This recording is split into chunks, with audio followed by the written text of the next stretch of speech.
Welcome to the lecture on economic growth and the business cycle. This is part one, the first lecture in module 6. And this one we will focus mostly on economic growth. And in the next one, we'll talk about the business cycle. But here is the circular flow model that includes the rest of the world, the government, and the money market. Now, before we go any farther, let me just make note of this flow from the money market to the household. You'll see that they're a little bit different than in the last, the labels there are a little bit different than in the last diagram you saw like this. In the last diagram, you saw L for loans, capital I for interest, D for dividends, and I believe, I can't remember what the, how I denoted capital gains, but notice these are in lower cases now. Here we have L for loans, II. Now, II, that means interest income, and that's income that's going to be derived from savings accounts, money market accounts, certificates of deposit, and bonds. Now, in the previous diagram you saw like this, it was a capital I.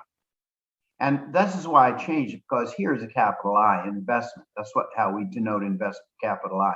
This is little double I, interest income. That, of course, D is dividends, and that's the return from owning stocks, and capital gains. That is also a possible return from owning stocks if you sell it at a price higher than you bought it and made a profit on it. Now, technically speaking, you could also do that with bonds, but that's beyond the scope of this course to talk about that. So in that previous class, what we did, we hooked up the meter to our circular flow model to measure how fast the circular flow was spinning around. Now, this looks like a awful mess there to try to figure out, but it shouldn't be too big a problem because you're familiar with this. The lead hooking consumer spending up to the meter we call C.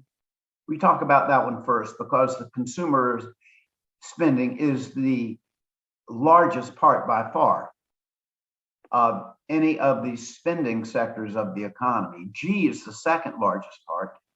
It could be up to 30% of the total level of spending. The GDP, government purchases, once again, notice purchases, not subsidies there. I, investment, these are purchases by firms, and they are purchasing capital goods.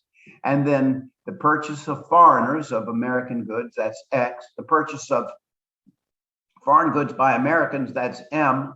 And the adjustment, of course, is N, net exports. Net exports is equal to X minus M. And you know, usually this figure is negative. So if we add C plus I plus G plus N, we get the GDP. Now, let's keep track of the movements of that needle. And we'll do it on this graph. On this graph, on the vertical axis, we will measure real GDP. You know what real GDP is. It's adjusted for inflation. And on the horizontal axis, we will label that time in years, I suppose. Now, if the needle on that meter goes to the right, it means that the economy is speeding up. It's going faster, which is good. We like it to go faster because the faster it goes up to a point, the faster it goes, the more material wealth is produced, the higher goes our standard of living, the lower goes the level of unemployment, and everything's good. Now, on the graph here, the function that would show the meters going to the right or the economy speeding up would be a positively sloped function. If, on the other hand, the needle moved to the left, that means the economy is slowing down. And in our graph here, it would be a negatively sloped function, implying the real GDP is falling over this period of time right here. So if we look at what has happened in the business cycle over time, we get a function that looks like this. In the short run, it goes up and down and up and down and up and down. But notice that over time, it goes up. And if we draw a line through there like that, we will see that this line is a positively sloping line. Here's what it looks like actually. That's what the actual data looks like. And you can see that it goes up and down and up and down and up and down. And in the long run, it goes up. This is a lot easier to look at, and it exaggerates the fluctuations and makes it easier to analyze. Now, these shorter term fluctuations right here, up and down, these can last as much as 10 years. As a matter of fact, the current expansion that we are in has lasted more than 10 years. Now, these fluctuations in the level of economic activity is known as the business cycle. The business cycle. The business cycle. So there's a 10-year period. That's a 3-month period where it's declining there. Now, once again, this is not historically accurate. This is just something I drew, without paying too much attention to the specifics of history. You just see the general historical movements of the business cycle. Now, the definition of the business cycle is fluctuations in the level of economic activity. Fluctuations in the level of economic activity. That's not a very good definition of the word cycle. The term cycle means that something is systematically repetitive, and there's nothing cyclical about this jagged line here. Cyclical means that it would form a pattern and would repeat that pattern. But that's not the way it goes with the business cycle. It does not form a pattern and certainly doesn't repeat. The only thing repetitive about the business cycle is that it goes up and down. And another characteristic is that in the long run, it goes up. So, like I said, the term cycle means systematically repetitive, and there's nothing repetitive about these short-term fluctuations.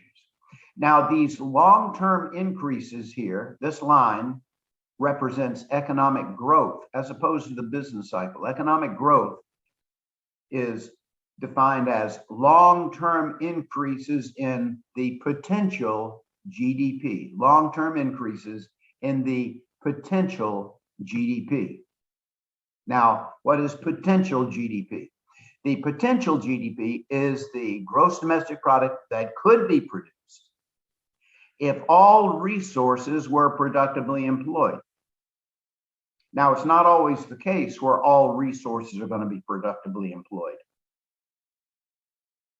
But if all resources were productively employed, this is the GDP that could be produced. This is the GDP that the economy has the potential to produce. Now, notice down here, there's a little asterisk by the word all. What the heck is that there for? We'll talk about that in just a few minutes.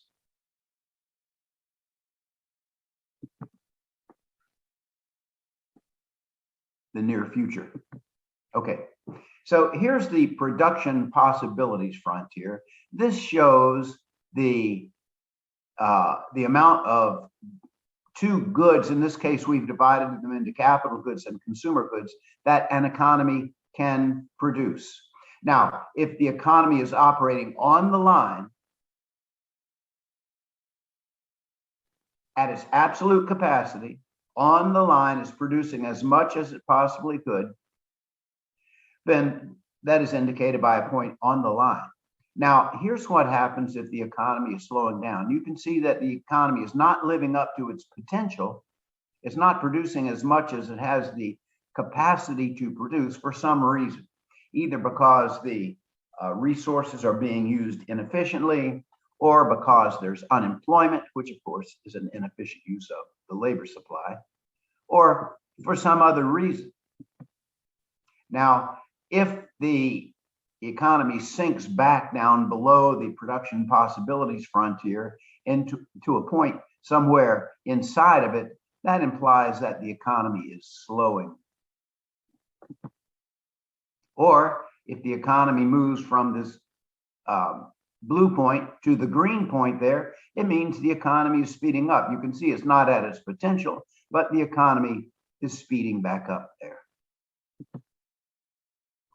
So these changes, these blue, green, and red dots, they represent fluctuations in the business cycle.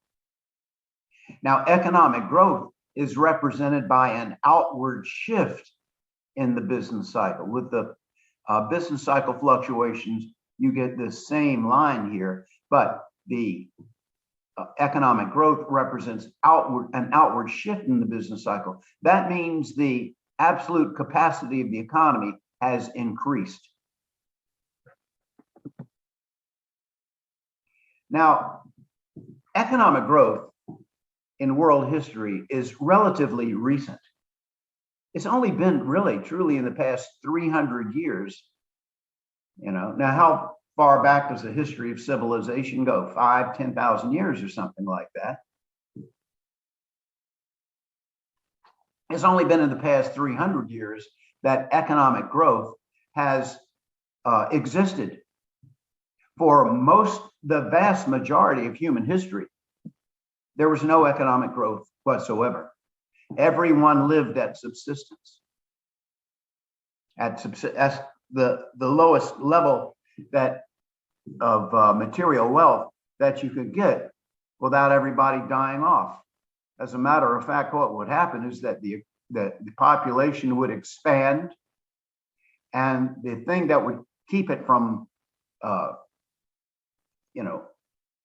people running all over the world is the inability of the society to produce enough material wealth to sustain them. That means people would starve. That would be the check on population growth, people starving, because economies were so unproductive.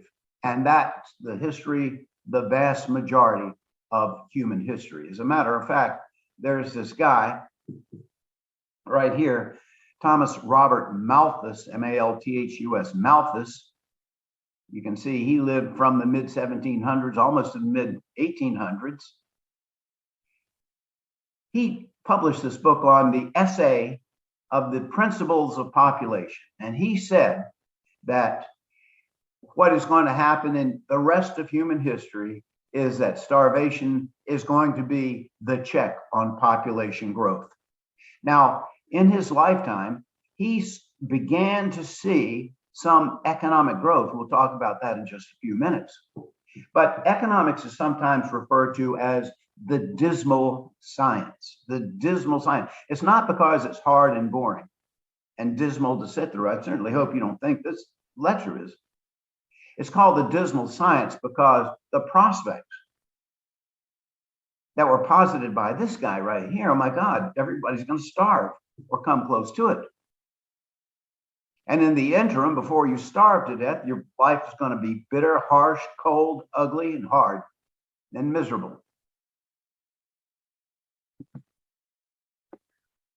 This is a quote from his book. Population, when unchecked, increases in a geometrical ratio.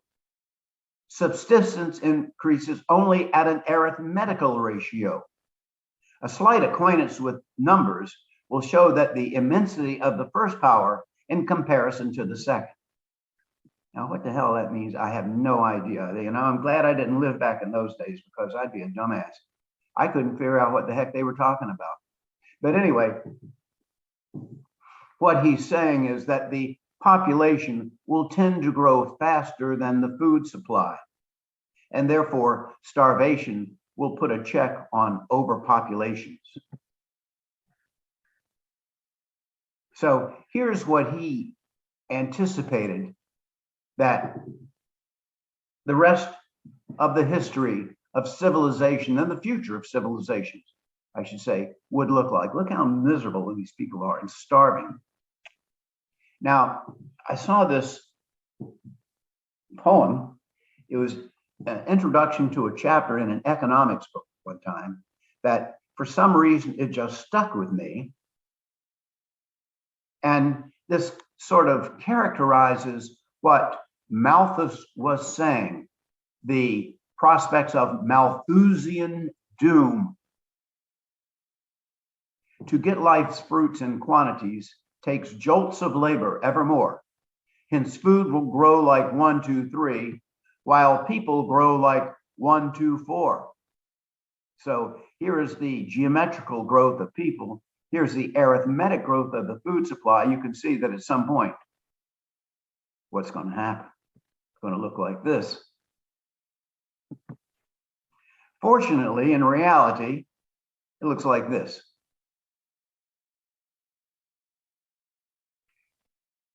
All over the United States, an abundant food supply. Why is that?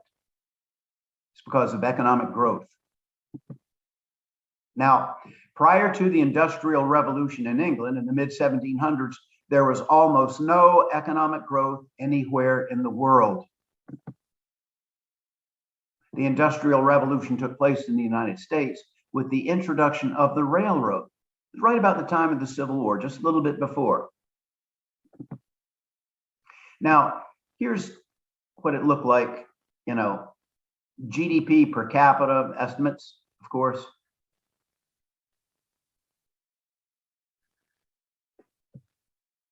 For the longest time, there was no economic growth whatsoever. But now in the days of capitalist institutions and modern technologies, look what is happening.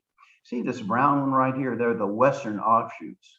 That's the Western offshoots of England. That would be the United States and Canada. They were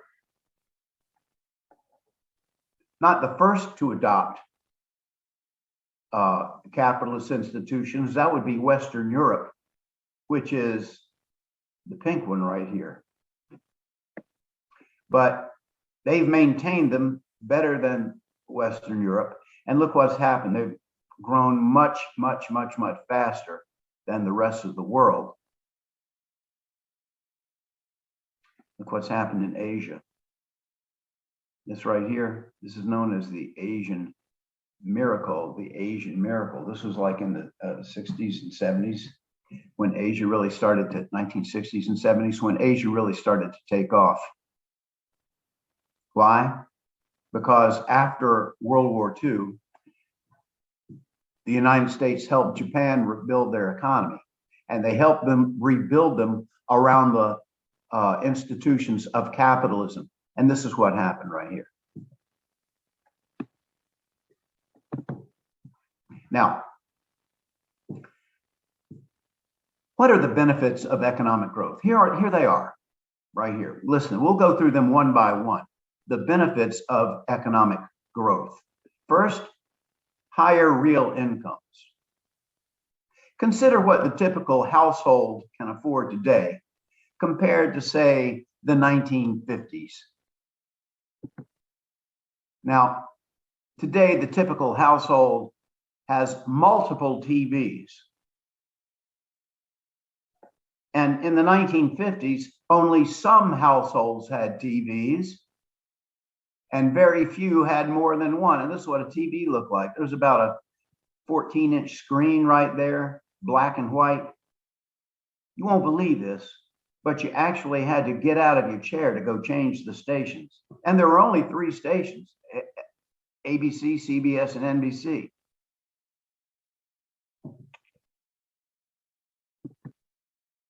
In 1957, that little 14-inch black and white TV right there cost $450, which doesn't sound like very much. But in today's dollars,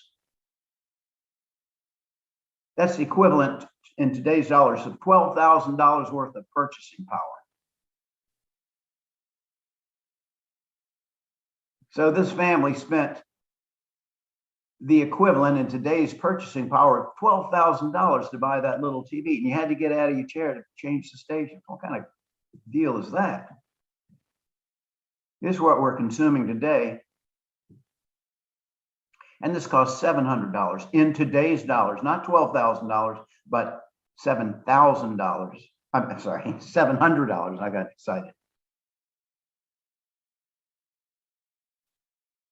And they're not this great big boxy looking thing, looks like it's run by some kind of a diesel engine. It's flat screen. And they're in color.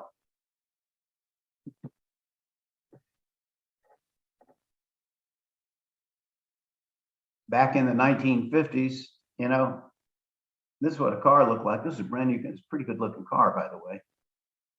You know, but today it's not unusual for somebody to, for a family to have multiple cars. And the cars today are not only better, you know, this car was probably straight stick. It had one of those old suspension systems that would rattle your cavities out of your head when you hit a pothole. You know, the tires would go flat every month. Once it hit 100,000 miles, it was done. You know, you had no air conditioner. You had no power steering, no power brakes. You probably did have a radio, and I'm sure there was a cigarette lighter in the car. But all of the amenities of this car, I mean, it's just too many to mention. Plus the fact it's cheaper, in real terms, of course. Back in the 1920s, a Model T cost $800. This car probably cost $50,000. But it took an average household less time to earn the $50,000 today than it did to earn the $800 back in the 1920s. So by that standard, this car is cheaper than a Model T. And without even having to mention it, it's much, much better. This is what economic growth does. Produces products that are cheaper and better. Here's a typical house from the 1950s. You know, and this is what home builders are building today.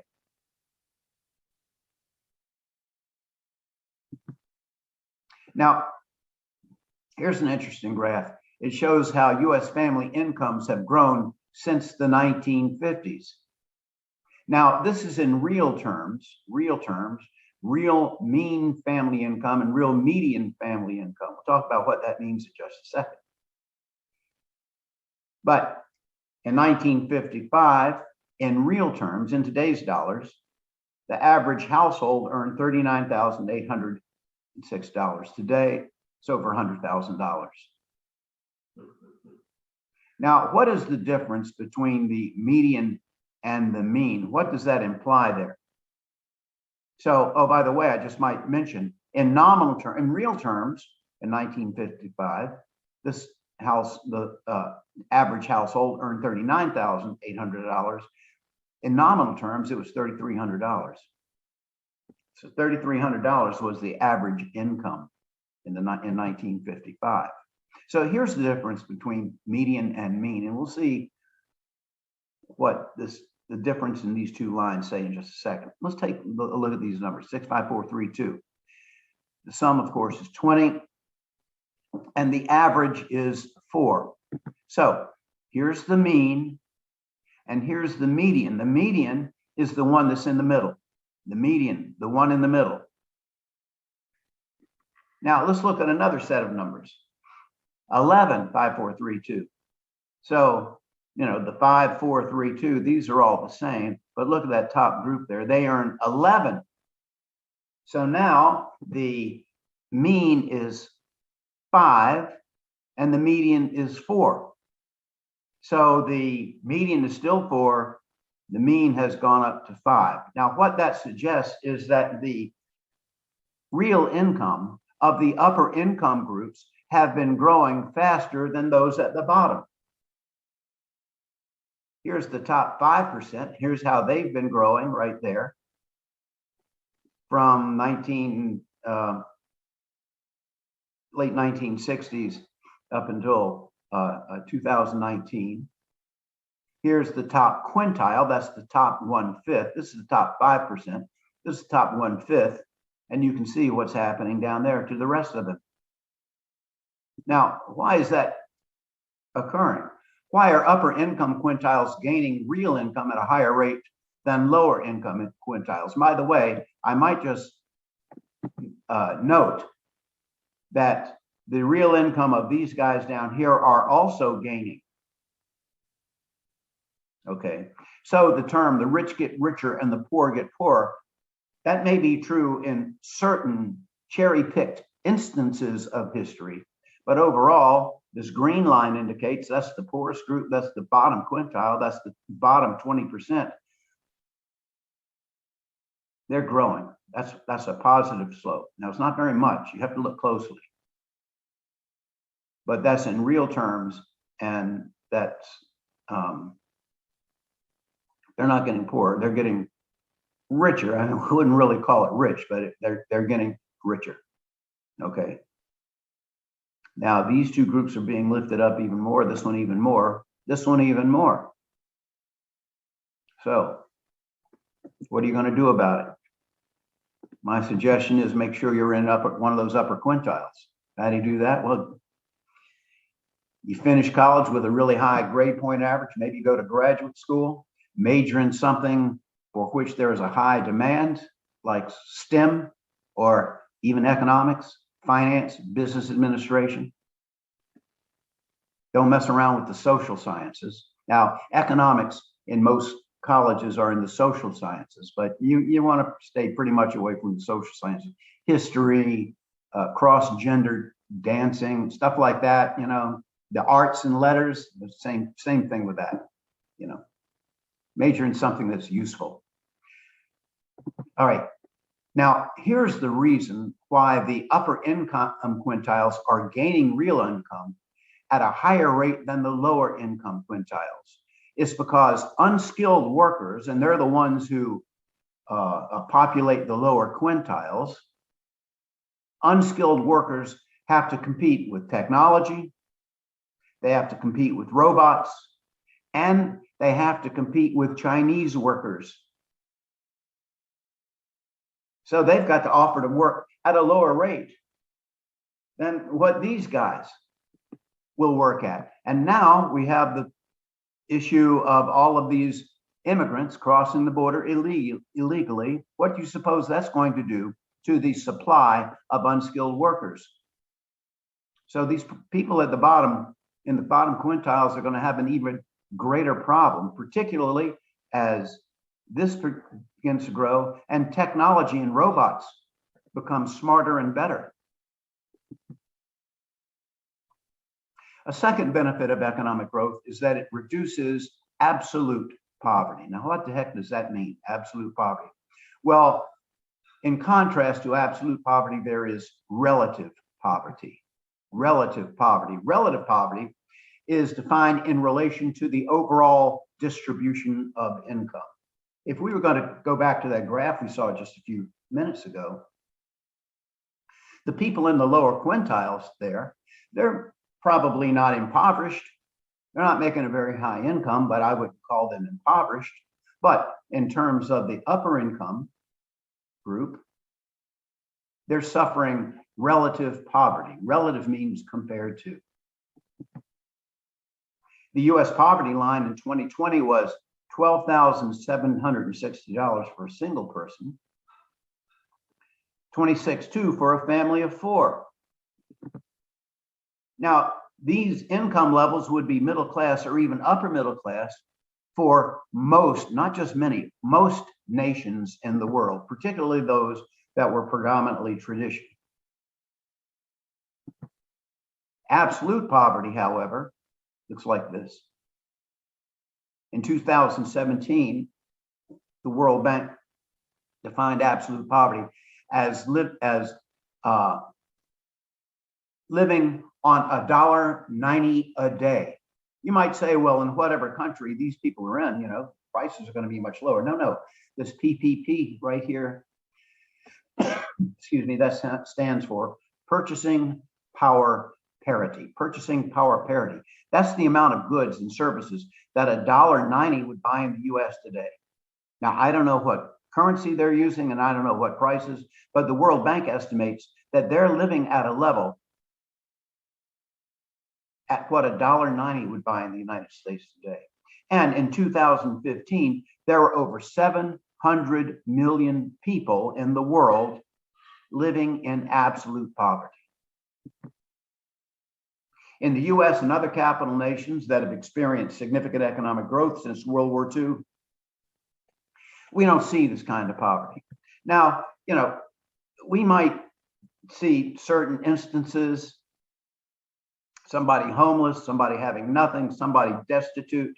Yeah, this is going to exist in all kinds of societies. But if somebody is this poor, the government is going to help them out.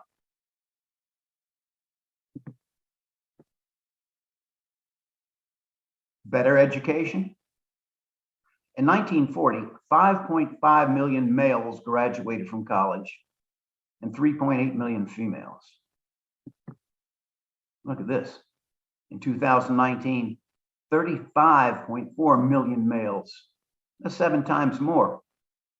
36.6 million females. As a matter of fact, more females graduated from college than males.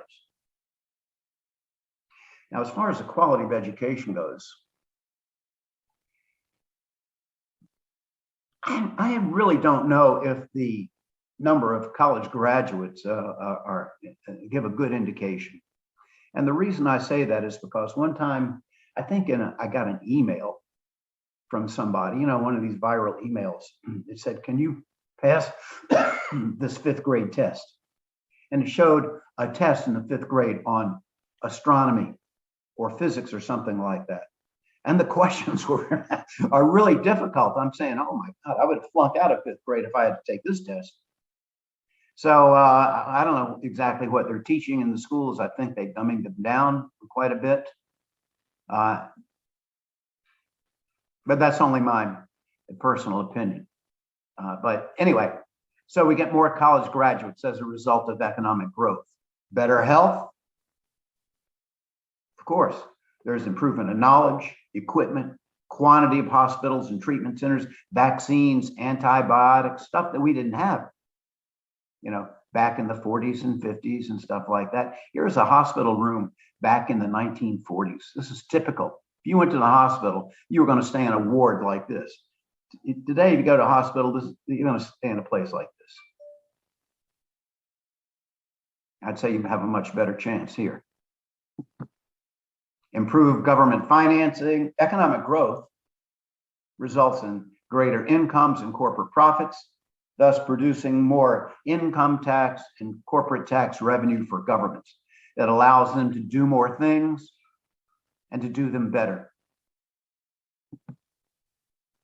Increased life expectancy. This is important to me.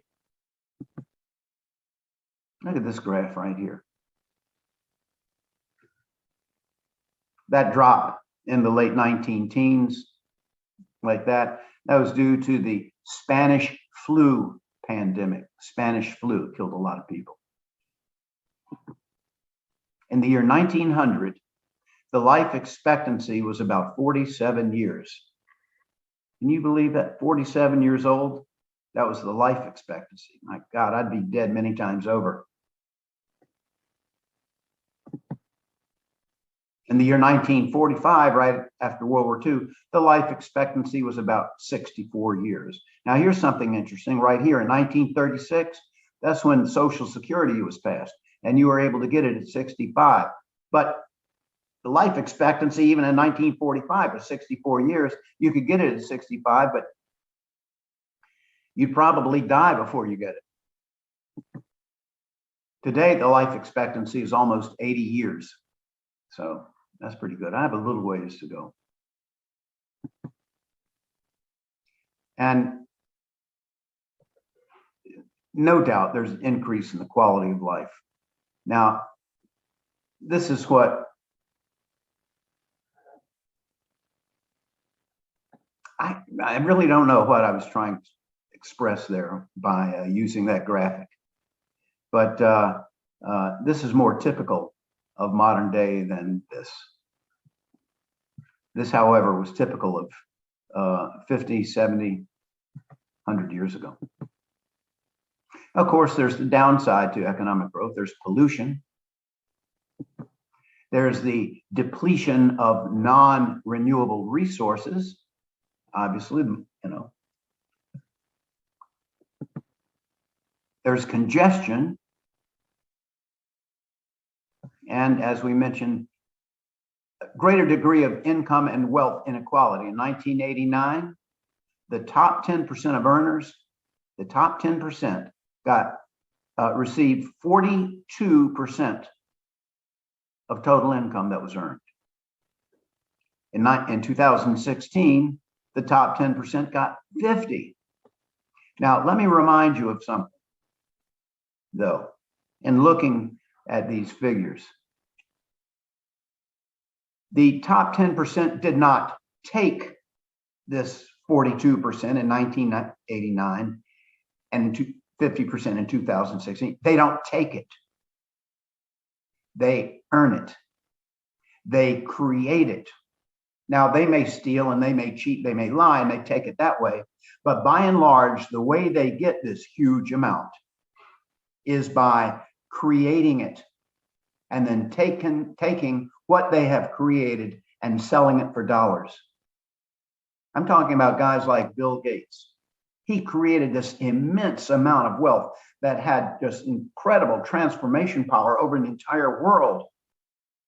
He created that wealth, and then he sold that wealth for dollars. That's how he became one of the richest men in the world. Elon Musk did the same thing. Steve Jobs did the same thing. And we can go on and on and on. So these top 10% of earners down here in the blue, they didn't take this. Now, clearly some did by cheating and stealing. But by and large, the vast amount was created by this group. And then they take this wealth that they have created and sell it for money. Now, what do we need in order to achieve economic growth? Here's the list of things. Obviously, we need strong property rights. If you'll recall, one of the positive justifications for government was to provide, define, and defend property rights. Ownership of assets must be assured, or people will stop acquiring assets. The economy won't work if you buy a good or service from a person that you cannot be sure owns it. Because if you buy it, then you can't be sure that somebody isn't going to come and claim, hey, that was actually mine, you have to give it to me. So that'll, a lack of property rights will cut the economy off short. Patents and copyrights, this is what motivates people to invent and create. And particularly when we extend the property rights to intellectual property. If there were no property rights, if there were no patents and copyrights, you spend your life, invest your life savings trying to invent something, you got it invented, you go through the trouble of marketing it, you're a success, and then 85 people come along and just copy it and sell it and compete with you on what you have created. Now, that's not much of a motivator. But because if you create something, you have the rights to it, you have a monopoly on it, that motivates you to invent. Otherwise, without copyrights, nobody would do any inventing. Everybody would sit back and wait for somebody else to invent something, and then they would just copy it. We wouldn't be a society of inventors. We'd be a society of waiters, waiting for somebody to invent something. And if you think about it, virtually all of the major inventions have come out of capitalist economies. certainly not tradition. And from time to time, one might spring out of a command system, but none of them are very significant. Virtually all of them come out of capitalist economies. We need efficient financial institutions. Now we know what a financial institution are, the banks and the financial intermediaries and everything. This is where interest rates and equity values reflect actual market conditions through supply and demand. Otherwise, allocative efficiency will not be achieved. After World War II, of course, the United States helps Japan become a capitalist economy. Now, they didn't have very much experience in it, so it quickly became what is called a crony capitalism. That is, the guys in power were in bed with the guys who ran the firms. And the guys that ran the firms wanted the politicians to hold interest rates low, or do this with interest rates or that with interest rates to benefit them. So for a long time in Japan, the interest rates did not accurately reflect what the economy needed, which they would have in a free market system. And as a result, Japan experienced a 10-year deep recession, reduced economic growth. Literacy and widespread education, there are positive externalities associated with the consumption of education services. Therefore, government must correct for this underallocation of resources that the price mechanism by itself would guide into the education industry. Now, if this were anybody else, I wouldn't expect them to know this, but because you are experts on the role of government, particularly when it comes to reallocating resources in the face of externalities, I know you understand what that says. Another institution that's required, of course, is free trade. This institution, I should say, is referring to free international trade. When trade between countries is not inhibited by tariffs or other barriers, countries are free to specialize. And we are aware of what happens as a result of specialization. Now, as we mentioned when we were talking about the foreign sector, there are some reasons why we do want barriers to free trade. But by and large, we want international trade to be free as possible, subject to those special conditions. That's what makes both countries better off. Remember, trade is mutually beneficial, and specialization increases productivity. And finally, we want a competitive market system.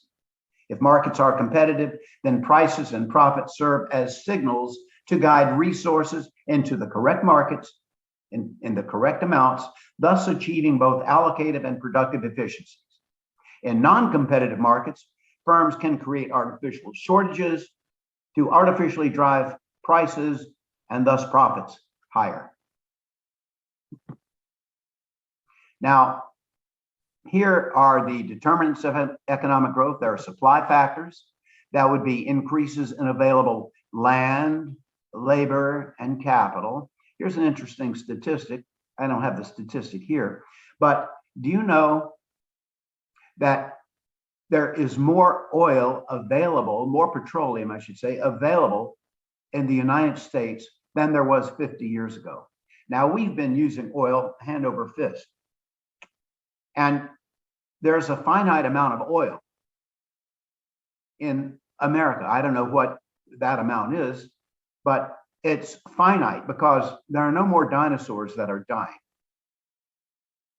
But there's more petroleum available today than there was 50 years ago, even though we've been using it up. Why? Because of technology.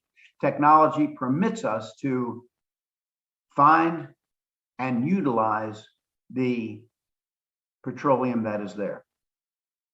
Now, I don't know what you think about fracking, but one of those things that have increased the supply of petroleum is fracking, which is horizontal drilling.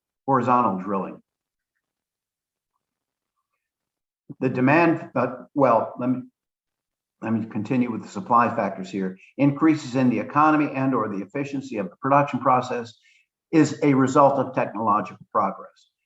An increase in the economy means that we get increased output from a given input. An increased efficiency means it reduces the input required to produce a given output. The demand factors, of course, there must be sufficient spending to motivate firms to invest in technology and expansion of productive capabilities. Without the spending, without that circular flow going around fast, we're not going to get much economic growth. And of course, the economy must make the best use of its resources. Otherwise, profits will be low and firms will not be motivated to expand. So this is the first lecture. Make sure that you watch the second in this series and do it fairly soon before you forget what this one is about. So everybody take care and check out that the part 2 in module 6.